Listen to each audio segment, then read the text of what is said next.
All right, T, welcome to Tuesday training. We've got Toast out. What are you working on with him today?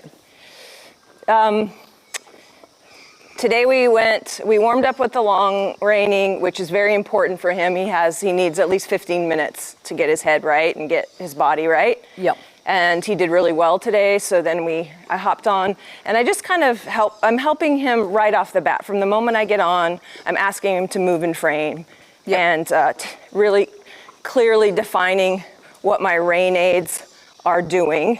Okay. And that is helpful for him, so he doesn't have a lot of options. And he knows how to move in frame, so I'm not asking him to do something that he can't. I'm not just holding him there. Yep. I'm just encouraging him to stay there. Good, okay. And he's finding this helpful, particularly in the transitions? Yes, yesterday I was noticing how we really hollow out when we downward transition. Right.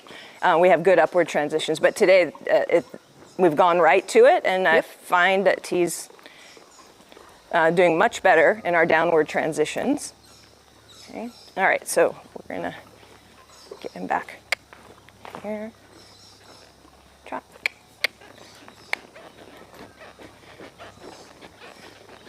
So upward transition is good. Nice, yes. Yeah. Those tend to be good. So now I'm going to just set my reins to where that's where he can find where he has self-carriage within. Mm-hmm. And then he's going to bump into them if he pops out, like that. That's a good idea, yeah, good. And when he's in self-carriage, there's a little bit of slack in the reins, just the tiniest bit of softness there. Yep. And we're gonna down transition.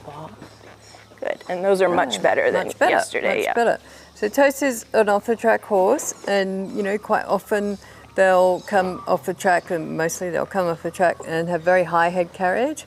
And the fun thing they'll find difficult is once they've learnt to give to the bit and to travel in frame, then the transitions can be quite difficult for them. So T's just working through that. She's done the upward transitions, he's staying in frame for those, and she's working now on the downward transitions. You'll notice also that she's not asking him to do a good working trot. Like she wants him to focus on relaxation and frame. So if she has him trotting too fast, we know he can trot beautifully.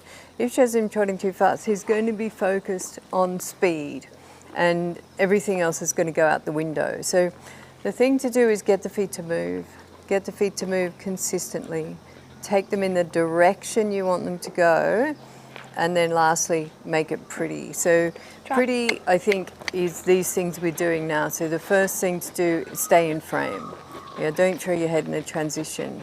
And then once he does that, and once he's got self-carriage, then we can pick up the pace and get a better trot out of him. The trot's a great pace for training because, the horse can jog or slow trot for a long time, whereas they can't do a working trot for a long time. They're going to get tired. And if your horse is tired, then it's not learning very well.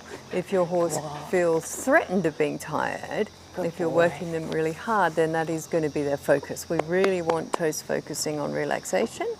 Right here, when she lets him go, she's not asking him anything.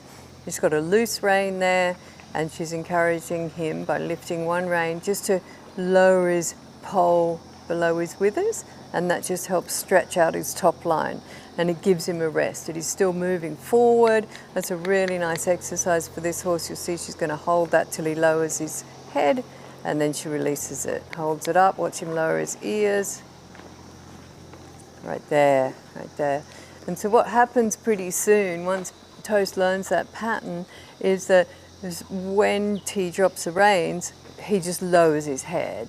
And when I take a horse on a trail ride, for example, if they keep their pole below their withers, I just leave them alone. And if they pick it up and burst that bubble, then I'll pick up the reins and ask them to travel in frame for a little bit, and then offer them another opportunity to relax. Great.